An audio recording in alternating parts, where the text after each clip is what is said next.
ഇസ്ലാം മനുഷ്യൻ്റെ വൈകൃതങ്ങൾക്ക് കടിഞ്ഞാണിടുന്ന ഒരു മതമാണ്. അതുകൊണ്ട് തന്നെ അതിൻ്റെ അകത്ത് ജീവിക്കുന്നവർക്ക് നിരവധി നിയന്ത്രണങ്ങളുണ്ട്. അത് ഇഷ്ടപ്പെടാത്ത ചിലർ അതിനു പുറത്ത് കടക്കുക സ്വാഭാവികമാണ്. ഈ പ്രവണത ആദ്യകാലം മുതൽ തന്നെ നിലനിൽക്കുന്നതുമാണ്. ഇങ്ങനെ പുറത്ത് ചാടുന്നവർക്ക് പക്ഷേ കേരളത്തിൽ വലിയ പ്രാധാന്യമാണ് നൽകപ്പെടുന്നത്. കാരണം ഇസ്ലാമിനെ അടിക്കാൻ പറ്റിയ വടികളായിട്ടാണ് അവരെ ഇസ്ലാമിൻ്റെ ശത്രുക്കൾ കണക്കാക്കുന്നത്. ഇവർക്ക് വേണ്ട സാമ്പത്തിക സഹായം, വിവാഹം എല്ലാം അവർ ചെയ്തു കൊടുക്കും.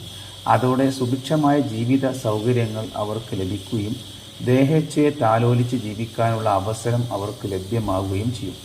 അതായത് എന്തിനു വേണ്ടിയാണോ അവർ മതം വിട്ടത് ആ ലക്ഷ്യം സാക്ഷാത്കരിക്കപ്പെടും. എന്നാൽ ഇവരുടെ പ്രവർത്തനങ്ങൾ കൊണ്ട് ഇസ്ലാമിനോ മുസ്ലിംകൾക്കോ പറയത്തക്ക ക്ഷതമൊന്നും സംഭവിക്കുന്നില്ല. കാരണം ഇസ്ലാം ദൈവീക മതമാണ്. ആ മതത്തെ അവനാണ് സംരക്ഷിക്കുന്നത്. ഏതെങ്കിലും ഒരു കൊമ്പ് പൊട്ടി എന്നതുകൊണ്ട് മരം ഉണങ്ങില്ലല്ലോ.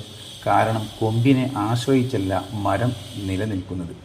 എന്നാൽ ഇത്തരം ആളുകളെ തലയിലേറ്റി നടക്കുന്നവർക്ക് അവസാനം നാണം കെടേണ്ട സാഹചര്യമാണ് ഇവർ സൃഷ്ടിക്കുന്നത്. അഥവാ തലയിലേറ്റിയവൻ്റെ തലയിലൂടെ മൂത്രിക്കുകയോ കാഷ്ടിക്കുകയോ ചെയ്താലെന്ന പോലെ. സുലൈമാൻ ഇതിനുള്ള ഏറ്റവും പുതിയ ഉദാഹരണമാണ്.